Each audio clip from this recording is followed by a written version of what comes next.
Lectura del Santo Evangelio según San Lucas. Gloria a ti, Señor.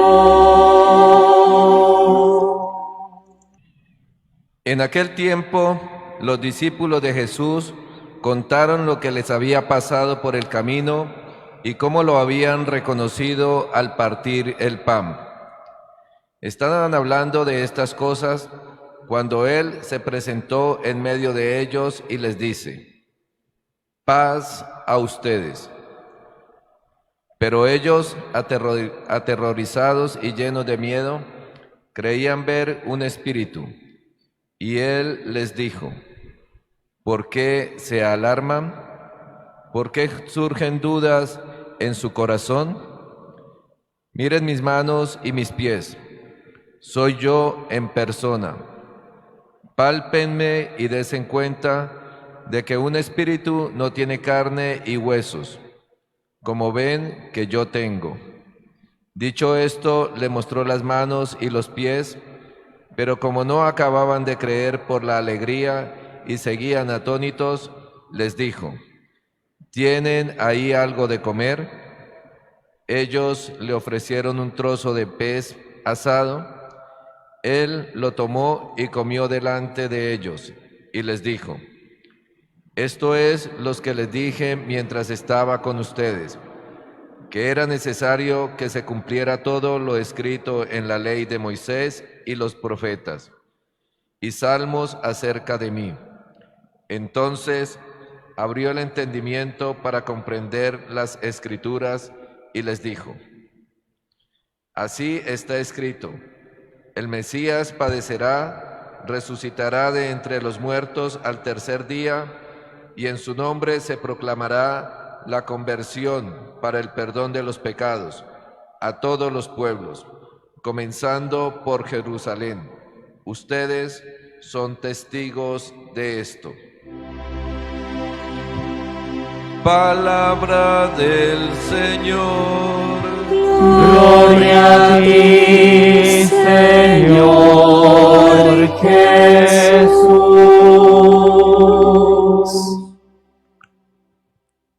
Se pueden sentar. Tres evangelios han perdonado todos mis pecados.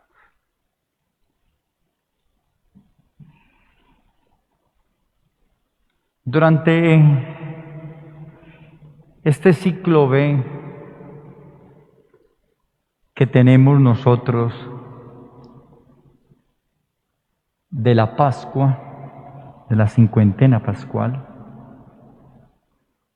no vamos a leer en los domingos el pasaje de los discípulos de Maús.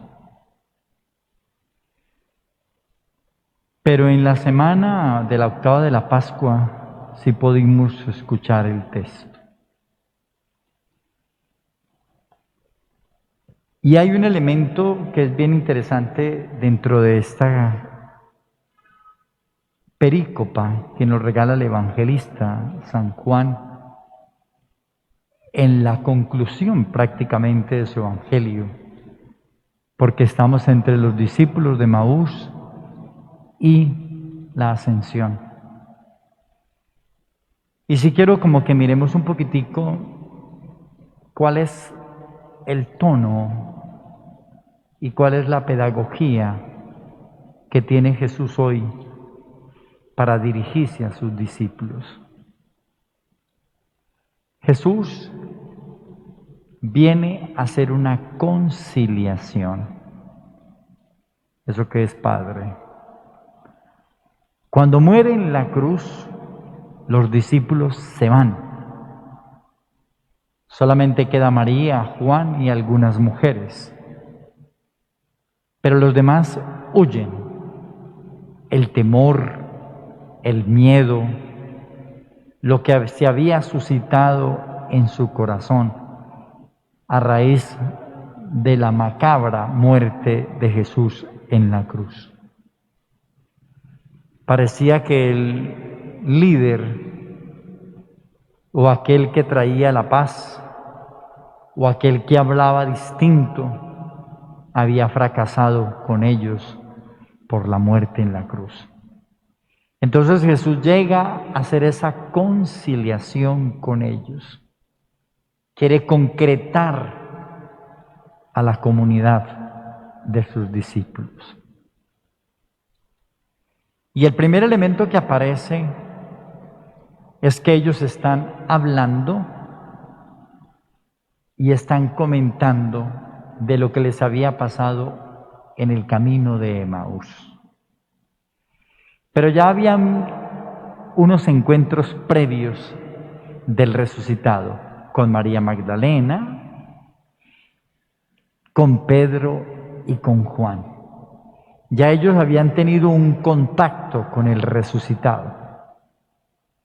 Faltaba el resto de los hermanos que tenía que entrar Jesús a conciliar con ellos y sobre todo a dar el fundamento de la comunidad. Y este texto evangélico nos permite hacer una hermosa catequesis o hacer una guía extraordinaria sobre Jesús resucitado. Ese es el acento del texto, la presencia del resucitado. Pero esa presencia del resucitado que llega a conciliar tiene varios elementos que es bueno como ir tocando lentamente, extrayéndolos del mismo texto. Cuando ellos estaban hablando de esas cosas, dice el Evangelio, Jesús se presentó en medio de ellos y les dijo, paz a ustedes. Es el primer elemento que brota del encuentro de Jesús con la comunidad de sus discípulos.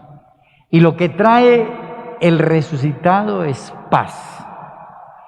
Lo que trae el resucitado es calma para ellos. Lo que trae el resucitado es una conciliación con Él y con sus discípulos. Y en esa conciliación, el punto focal y central está en reconocer la presencia del resucitado. ¿Pero qué produce el resucitado? Paz, tranquilidad. No se ha perdido nada, todo lo hemos ganado. El resucitado es verdad lo que dijo la Magdalena, es verdad lo que dijo Pedro y es verdad lo que dijo Juan sobre la presencia del resucitado. Y es verdad también lo que dijeron los testigos que iban camino de Emaús. Es verdad.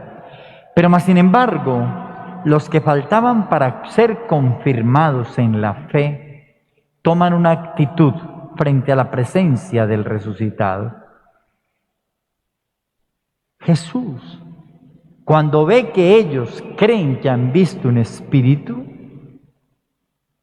Jesús no les da respuesta a sus situaciones, sino que Jesús suscita en el interior de ellos dos bellos interrogantes.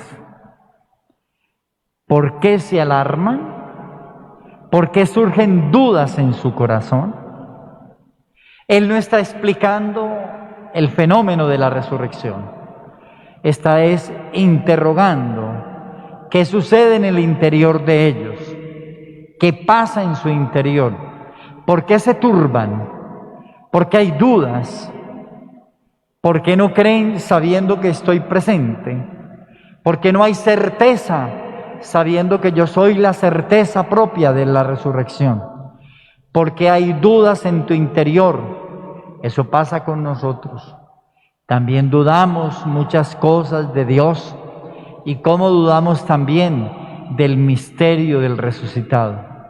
Y muchas veces cuando estamos en situaciones complejas y difíciles, sí que dudamos de la presencia y la gracia del Dios de la Pascua. Pero Jesús continúa el texto diciendo, miren mis manos, miren mis pies, soy yo. Vuelve a testificar la realidad de lo que Él es, lo que le pasó a Tomás, cuando también Jesús le dijo, no seas incrédulo sino creyente. Ven, mete tus dedos en mis agujeros y tu mano en mi costado. Y Jesús vuelve otra vez al Calvario, los lleva otra vez a la situación que los espantó, al mundo de lo macabro que los espantó. Jesús los lleva otra vez, pero ya esta vez Él demuestra las huellas que han quedado de ese martirio.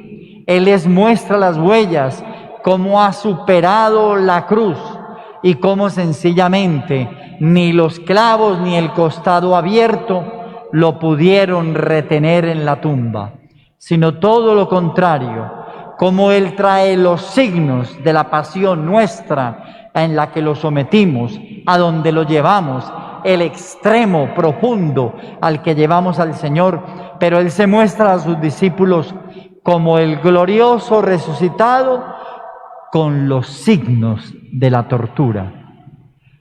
Pero ahí no queda el acontecimiento. También Jesús les dice: ¿tienen algo de comer? Esa pregunta nos tiene que llevar a varios elementos que proceden de allí. ¿Cómo es que Jesús une resurrección y comida? Y cómo la comida representa ese banquete en el cual los discípulos conversan con el Señor y en el cual el Señor muestra la realidad de lo que Él es, la grandeza de la resurrección.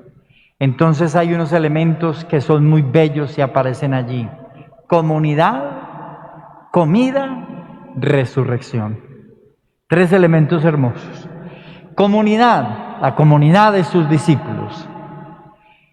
Comida, es el lugar del banquete, es el lugar de la alegría, es el lugar del gozo, es el lugar de donde se dialoga, de donde se habla.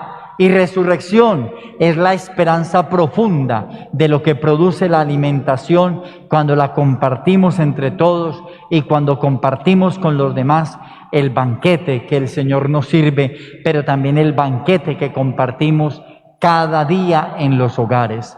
Y ese banquete está lleno del espíritu del resucitado, porque el resucitado convoca a su comunidad, pero come con su comunidad. Y por eso cuando se pone en medio para decirles: es la comunidad la fuerza, es la comunidad la gracia, y es la comunidad con el resucitado que se sirve a la mesa. Y eso es lo que nosotros celebramos por tantos siglos en la Iglesia, la Santa y la Sagrada Eucaristía. Y cómo lo que se celebra y se preside en la Eucaristía es la presencia profunda del resucitado. Pero el resucitado come. ¿Pero qué hace el resucitado?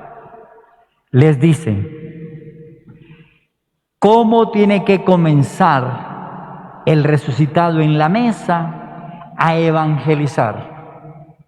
Era necesario que se cumplieran la ley, los profetas y los salmos.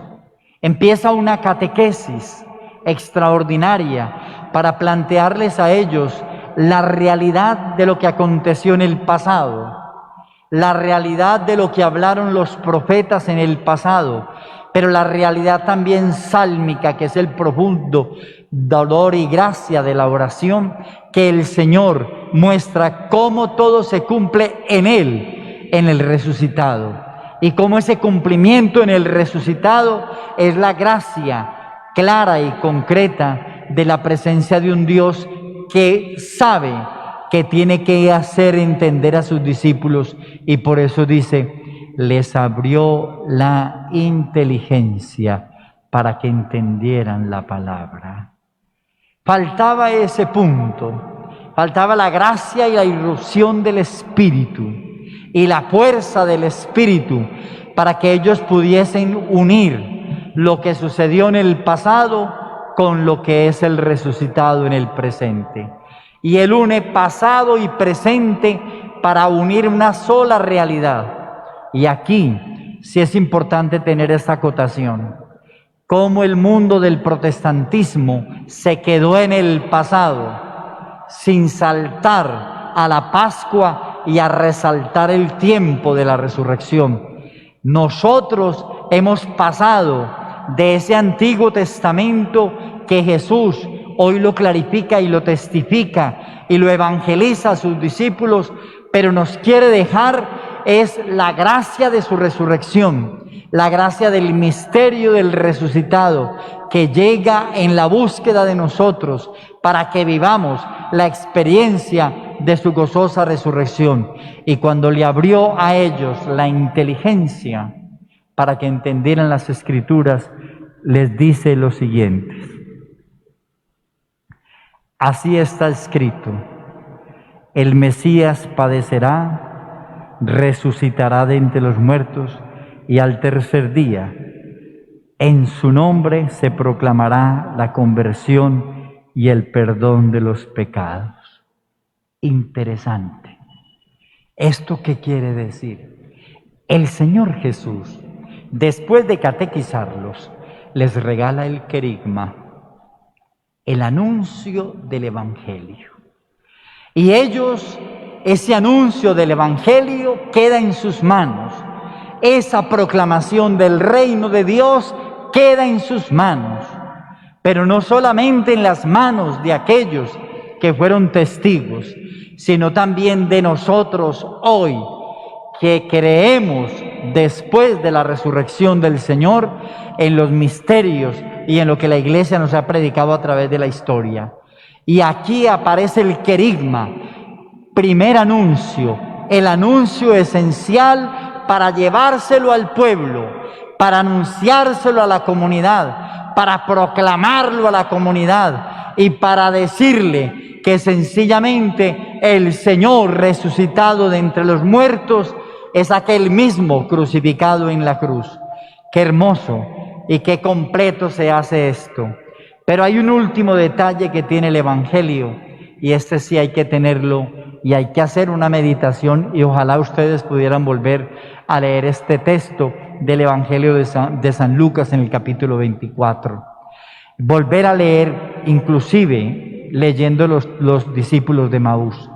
Pero sería bueno leerlo y meditarlo a profundidad, porque Jesús sella esa aparición suya con este término: ustedes son testigos de esto. Aquí pasan ellos sencillamente de ser unos apóstoles que se sentaron a la mesa con el Maestro, que comieron con el Maestro, que fueron catequizados por el Maestro y que fueron sencillamente orientados, instruidos, enviados, pero lo que va a hacer fuerza con ellos es el testimonio. Esa palabra testimonio o testigo nos está diciendo a nosotros cómo también hoy la comunidad y hoy la humanidad necesita que nosotros los católicos, apostólicos y romanos tengamos una capacidad de anunciar el reino, más que con palabras, con el testimonio de nuestra vida, cómo somos, cómo vivimos, cómo nos relacionamos y que brota del corazón de nosotros, porque los demás tienen que aprender a leer en nosotros la presencia del resucitado. No es una verbalización, importante la verbalización, pero aquí lo importante es el testimonio. Y Jesús sella de una manera extraordinaria esta aparición y esta conciliación con ellos que habían huido después del Calvario. Ustedes son testigos de esto. Y eso se revierte para nosotros, para mí en primera instancia como sacerdote y como pastor, el testimonio de vida, lo que somos, lo que vivimos, lo que hemos experimentado en el encuentro del Señor, que lo dirá San Juan en la primera carta. Eso es lo que el mundo espera que nosotros anunciemos. Y en medio de esta pandemia nos toca ser cada vez más testigos de la presencia del resucitado en el mundo en el que vivimos. Que Dios nos bendiga y que la Santísima Virgen María interceda por todos nosotros. Así sea. Así sea.